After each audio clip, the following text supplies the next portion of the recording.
On Saturday, on President Joe Biden's orders, the U.S. military was able to take down a Chinese spy balloon flying above the Carolina coast that had been traveling across North American military locations. This is just one more instance of increasing tensions between Washington and Beijing. President Biden desired for the balloon to be brought down on Wednesday, yet he was informed that it would be safest to do so when it is flying over a body of water. The altitude of 60,000 feet also needed to be taken into consideration in order to ensure the safety of people nearby. Therefore, military officers concluded that attempting landing on land would pose too much danger. The balloon was spotted Saturday morning over the Carolinas as it approached the Atlantic coast. At about 2:40 p.m. EST, an F-22 fighter jet fired a missile at the balloon, puncturing it while it was about 6 nautical miles off the coast near Myrtle Beach, South Carolina, senior defense officials said. The debris had landed in a surprisingly shallow water body of 47 feet. The time frame for the successful recovery of this debris has not been announced yet, and it is the Navy leading the effort, supported by the Coast Guard. "They successfully took it down and I want to compliment our aviators who did it," Biden said after getting off Air Force One en route to Camp David. Throughout the week, many in the U.S. were captivated by the spectacle of a mysterious balloon floating through their skies. This led to a great deal of speculation over where it might eventually end up.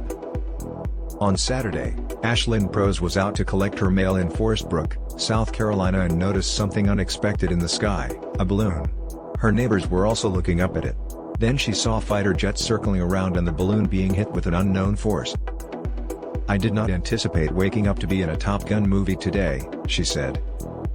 U.S. defense and military officials said Saturday the balloon entered the U.S. air defense zone north of the Aleutian Islands on January 28 and moved largely over land across Alaska and then into Canadian airspace in the Northwest Territories on Monday. It crossed back into U.S. territory over northern Idaho on Tuesday, the day the White House said Biden was first briefed on it. On Thursday, a balloon was seen hovering over Montana, which is home to Malmstrom Air Force Base, one of the 3 U.S. nuclear missile silo fields. According to a senior defense official, the Americans had the opportunity to gather intelligence on the balloon as it passed through America. This gave them a few days to investigate and gain understanding of its functioning and capabilities, such as what areas it was monitoring. The official was not authorized to discuss the ongoing operation and spoke to the Associated Press on condition of anonymity. China has continued to claim the balloon was merely a weather research airship that had been blown off course.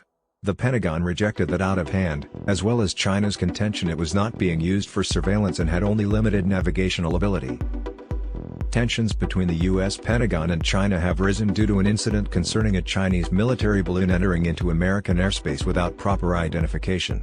The U.S. has maintained that the balloon was an unauthorized military incursion, while China has maintained that the balloon was merely a weather research airship that had gone off course.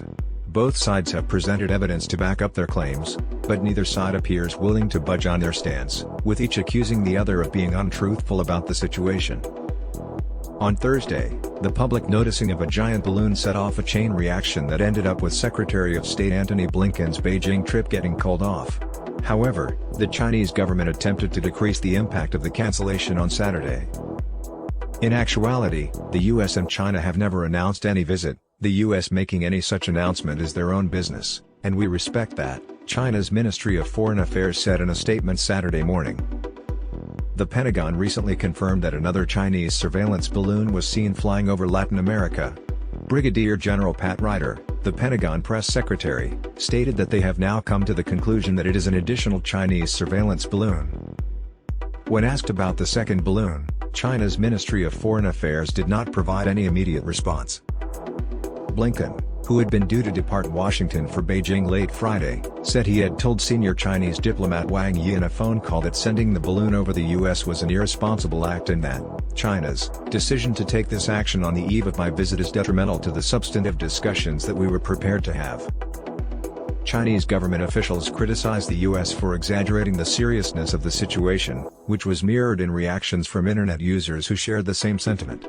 The incident of the balloon crashing through the U.S. air defense systems sparked a lot of jokes and criticism on social media by some people.